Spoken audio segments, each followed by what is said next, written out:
Hi, good morning, and welcome to the Celebrate podcast. I'm Lisa McGarry. I'm Della Tootin. And we are the co-owners of Celebrate Primary Care, Gainesville's premier direct primary care practice. We are live on Facebook and YouTube every Tuesday at 11, and we have amazing guest speakers. We're also available on podcasts, Apple Podcasts, Spotify, Stitcher, Amazon Music, and Google Podcasts. I had to have Elio write it down for me. And we also want to thank Elio with Fiesta Media for always producing a great show and being so encouraging. We love it. So today we are so lucky to have Dan, I always mispronounce your name. Monteau. Dan Monteau from Hail Title. He's done a lot of closings for me, and we thought it would be fun to have somebody on to talk to us about this crazy real estate market and how they've been affected by COVID and all the fun things about what's going on right now. So let's get started. Welcome, Dan. Thank you. Glad to be here. We're happy you were able to join us. I'm glad to be able to do this short notice. I appreciate you. We've had a lot of fun. I know. We have already. The pre-show. I'm so glad he doesn't record the pre-show. I'm just saying. Yeah. Well, that's probably more entertaining. Nothing was said. It probably is more entertaining. Nothing was said. No, there was nothing. Repeated. Oh, yeah. Not that can be repeated. You're right. Yeah, absolutely. Dan closed my last house as well. So thank you. Thank you for letting us entertain you. Yeah, it was an awesome experience, and we appreciate you. Absolutely. So, Dan, you were telling us earlier you've been in this business for how long, and tell us a little bit about Hail Title. Got into the real estate business, mortgage business in 1989, so 32 years, loaning money out at 16.5%. Yeah. Wasn't those great times? Were you going to go back to those numbers? No, I don't think we'll ever. I think it was just an aberration of the market. But we got into that, a lot of doing some higher risk lending. Obviously, they'd probably call it subprime these days. But it was a fancy word. I was supposed to be a manager, and it was actually a collector. So I spent a lot of time chasing accounts in rough parts of Jacksonville. And then promoted to manager position a year and a half later in Raleigh, North Carolina, and then transitioned over to more traditional lending in 92, I guess, and then kept doing that. Moved to Gainesville 27 years ago to bring my family back to closer to Florida, and they offered me Gainesville, and I was like, man, I'm a Georgia Bulldog. How am I going to move to Gainesville, You Florida? are enemy territory, friend. So, anyway, but been here 27 years, survived, been very successful. Love a lot. Got a lot of Gator friends, coaches, athletes, and of course many fans that are friends, and they tolerate me. And about 15 years ago, got into the title business. Kind of when the market was going south, I saw what was coming. Actually got out before it crashed, but I saw it coming. The lending we were doing, I say we, but it's a long story. But bottom line was it's sort of a full circle thing. There's lenders, appraisers, realtors, everybody involved in this, but the consumer was involved in it too. And so, it doesn't go full circle unless you put the consumers in there. If they don't know how to budget themselves, they're just as much at fault for borrowing money. But it's not just on them. But anyway, I could talk about that all day. So got out.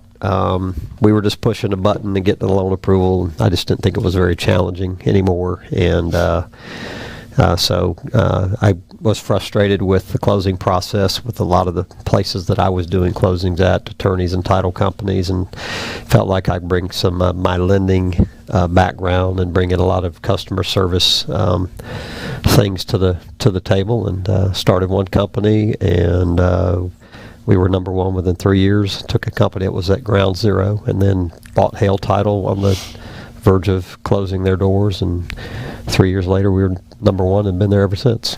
Awesome. So Hail Title is not in Hail.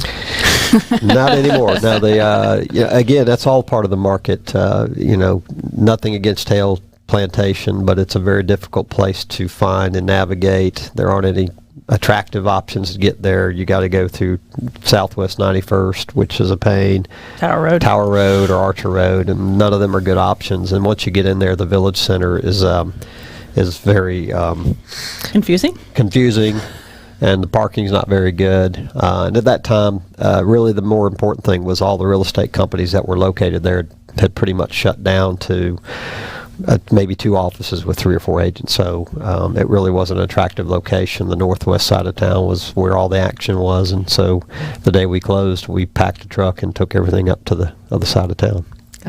Yep, they're located 43rd and 53rd, and so what I like about dealing with Hail Title, and Libby is actually in my BNI, and she's amazing. She's so fun. She's too busy to hang out with us today, which is a bummer. But and I actually have to follow her at BNI, and she's always hilarious. So always the beginning of my like introduction is like, "Thanks, Libby.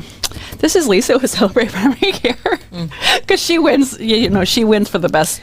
Anyway, so what I love about you guys though is you're very similar to us, right? It's about the experience, right? It's not like we can do medical stuff all day long, but people go into like medical offices and it's terrible. It doesn't feel good. No one's nice to them. They wait in these stiff chairs and there's no conversation or engagement or anything. And I've closed it as at a lawyer's office. No one has ever even said hello to me.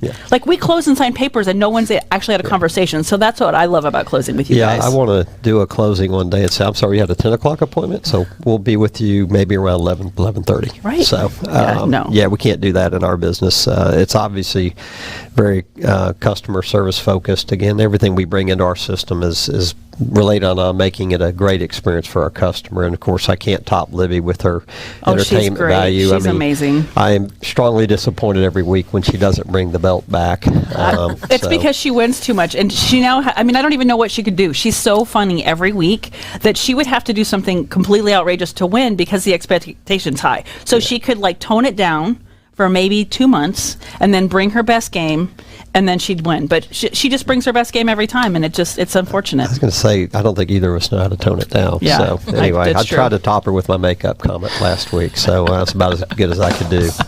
But anyway, no, it's a fun business. Like I said, we have a lot of fun with, even with the name. There's a lot of people, our emails say, we're not in Hale Plantation, but nobody reads the email far enough, because at the end nobody really cares who sent them the email. They just want to read the email. So we've redesigned how we put it in there. I said, hey, put in there before you put who you are. We're not in there. Put it in big bold. Yeah. Still, people drive all the way to Hale Plantation, and then they figure out they better start looking for us. Yeah. And so we have fun. We tell people don't go to Hale. Things of that nature.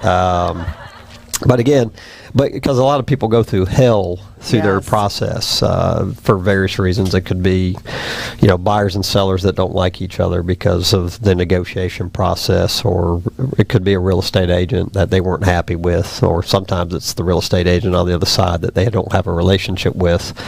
Or lending, getting a loan stuff, and the process and all the things that they have to do. And now, of course, we can't get appraisals and surveys done on time, so closings are being delayed. So they're coming in extremely stressed. Like I said, we want to come in and make them feel comfortable, and they're stressed out and they've gone through a tough time. And like I said, my processor or closer will say, "Oh, Dan, this one's a tough one. Man, they have been really difficult." And I just sort of rub my hands together and say, "Let me melt them like butter." And it ultimately, usually within a few minutes you can get them settled down and calm, and after a while you can start just sliding things in front of them. And it's a social event. I like to call our closings a show. We're more of a show. We're not a closing. Right. No, it's a great experience for sure. Is this the busiest that you've been in years? Good gosh. We created a monster a few years ago with all the success that we had, and we used to just joke, my gosh, we did 50 closings, 60 closings. We broke 70 once. And then, when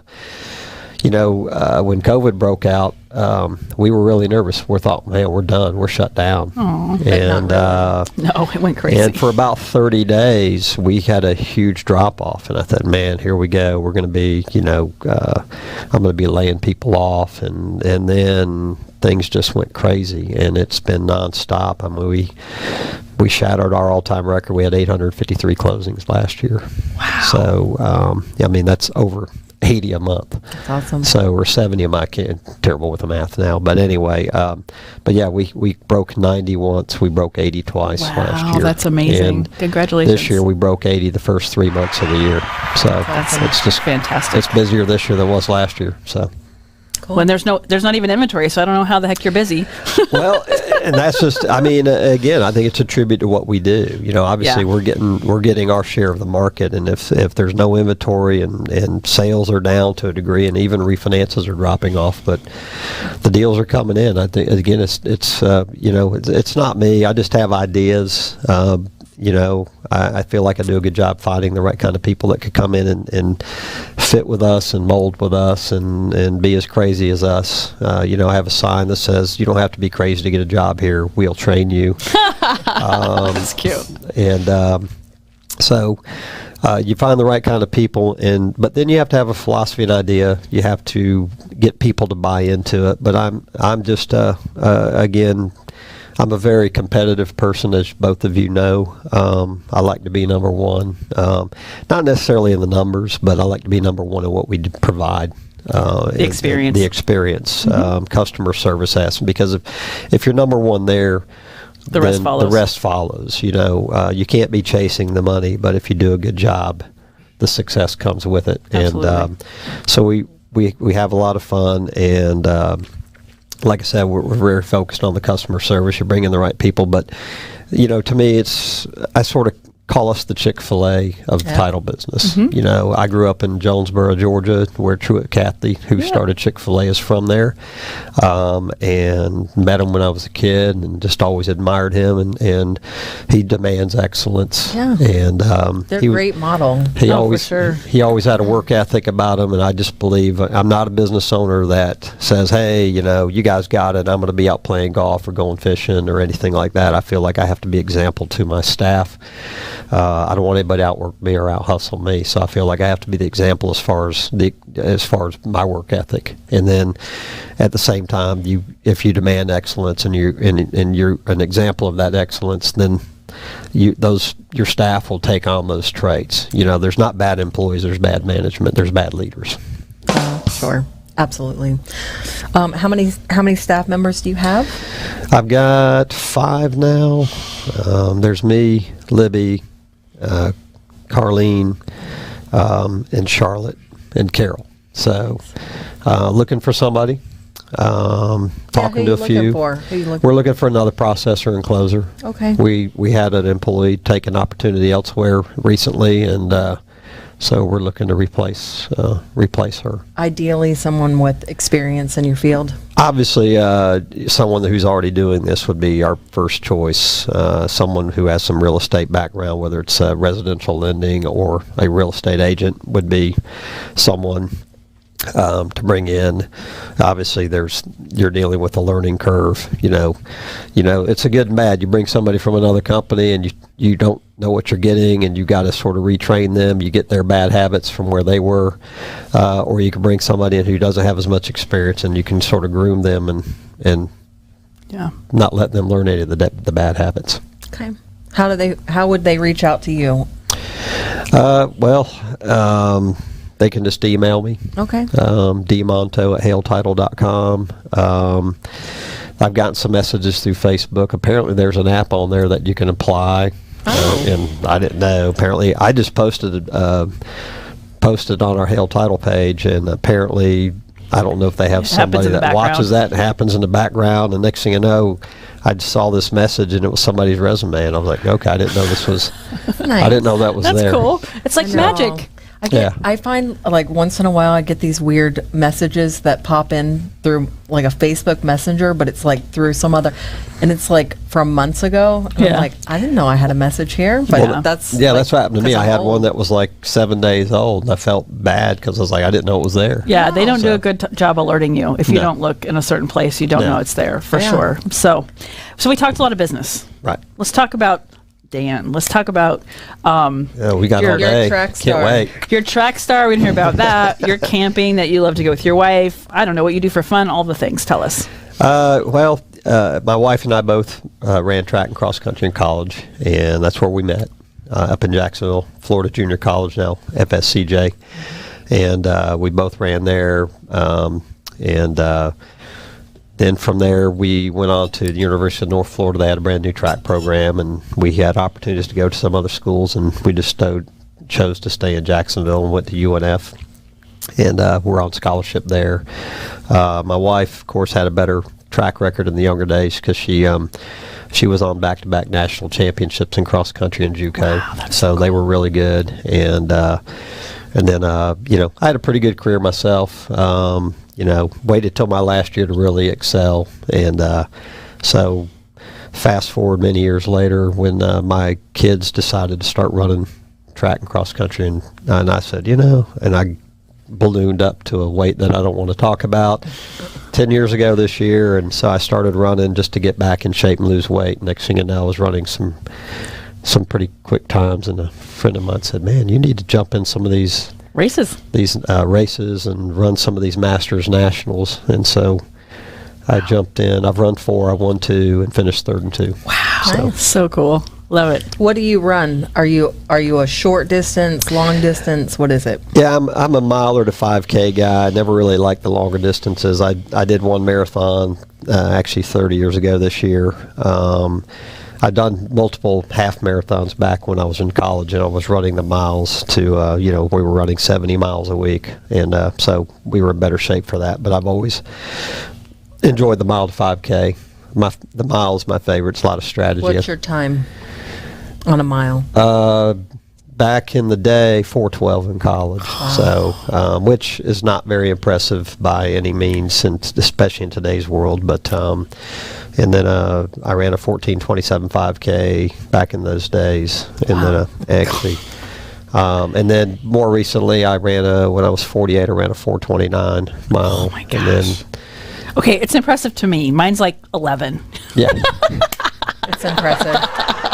Well, the funny thing is I have ultimate respect for anybody that runs regardless of their time. I mean, I've been blessed. Part of it was my kids would come up to me because I'd go running against these young high schoolers, and I've gone out and won some races against them, and it's tough. But and of course, it's always fun when they look at an old gray-haired guy and they underestimate me, and they assume. I love it. And so there's nothing more enjoyable sometimes than sort of giving them a reality check.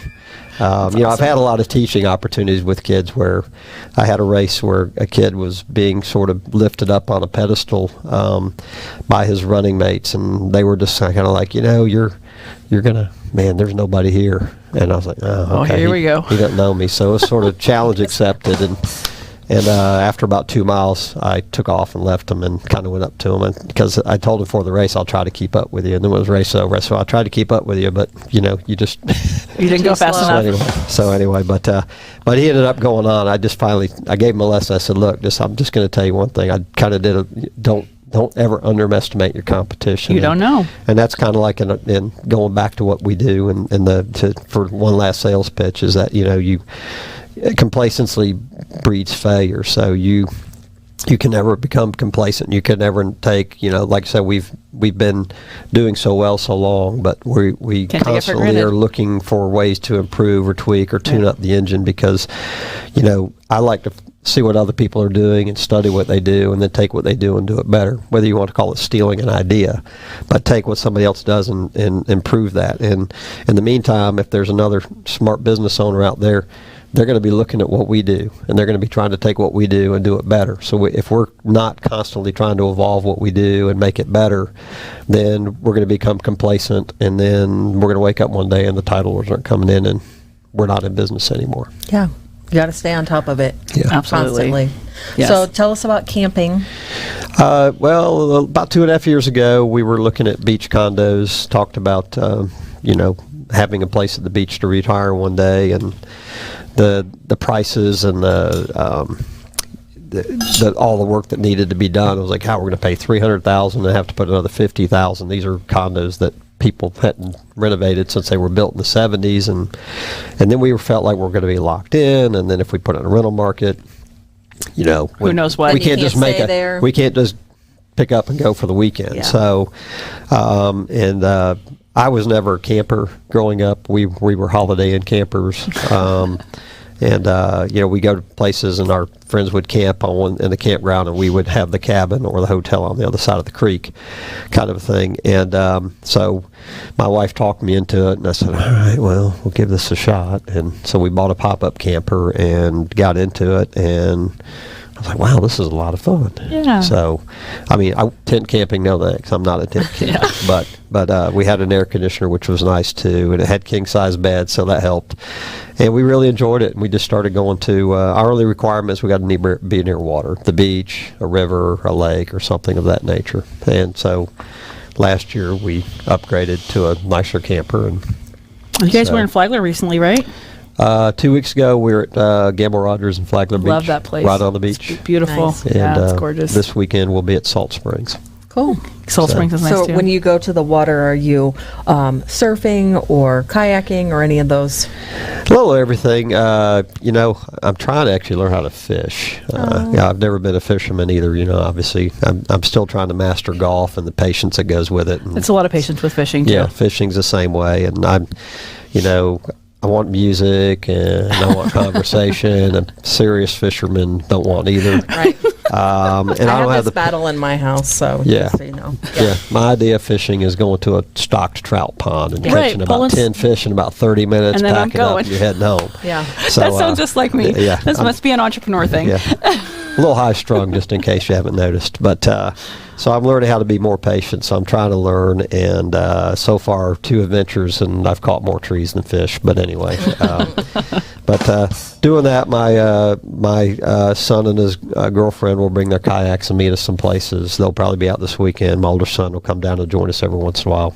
And He's the so- brewer in Jacksonville. He's the brewer, yes. Awesome. Does he do his own thing, or is he a brewer with a brewery we would know? He, to sales pitch, Wicked Barley, Jacksonville, Florida Mandarin area, number 1 brew pub, 4 straight years running. He is their number 2 brewer, but he's not the master brewer who's the recipe guy, but my son has had several of his own recipes that he's created that they've brewed and have on tap up there. But for the most part, he brews about everything that's in there. Nice. So if it doesn't taste good, it's His or if fault. it tastes good, it's his fault one way or the other. Yeah, yeah. That's what he told me last weekend. But it's a passion. He, when he was in school up there and lived in our frat house, as we like to call it, he started doing home brew, and he worked for BJ's and knew more about the beers than the bartenders, and then he went to World of Beer, and then he got an opportunity to go to Wicked Barley, and he's just worked his way up. That's awesome. And Yeah.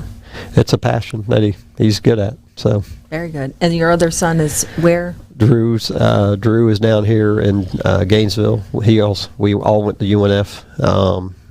No discount, by the way. And Yeah, I have that problem with UF myself. I can talk about that, but they call you a legacy. Oh, yeah. that just means they want more of your money. Yes, It doesn't I mean they was give you a gonna say, discount. It's the opposite. Apparently, you pay a nice price tag for that.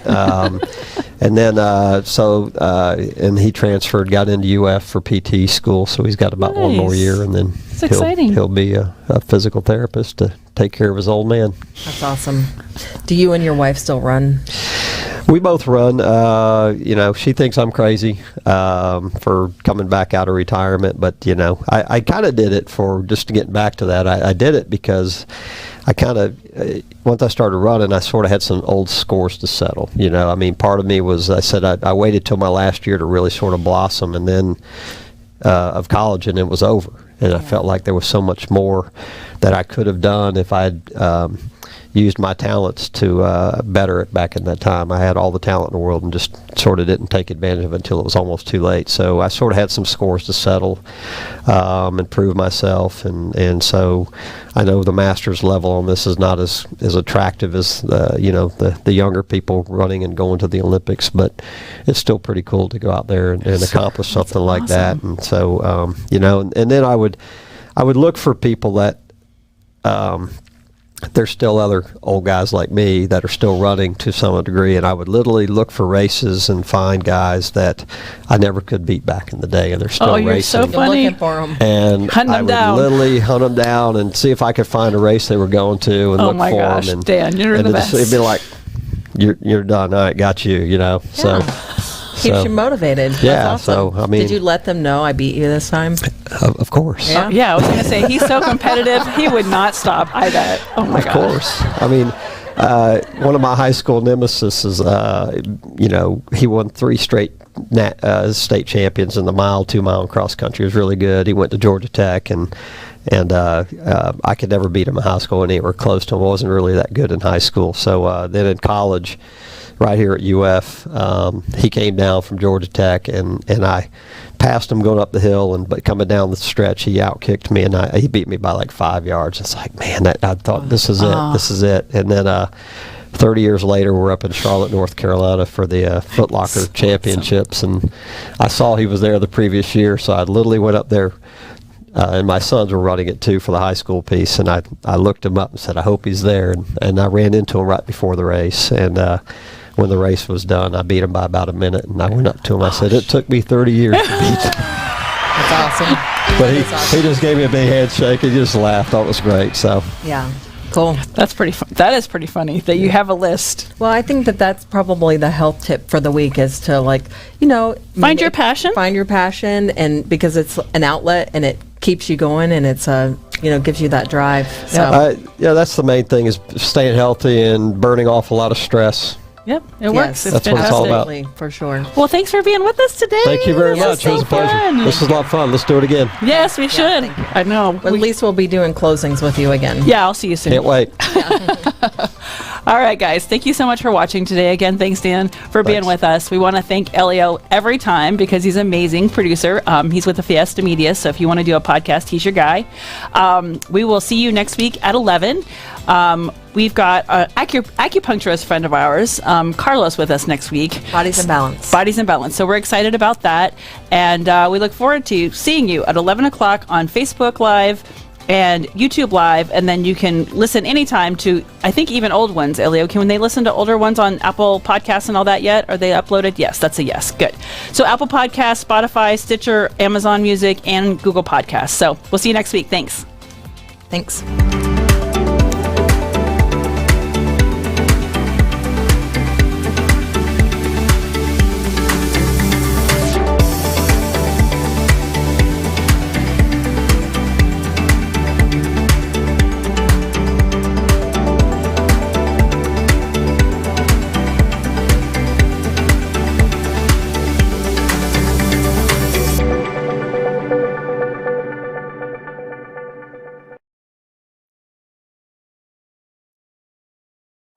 you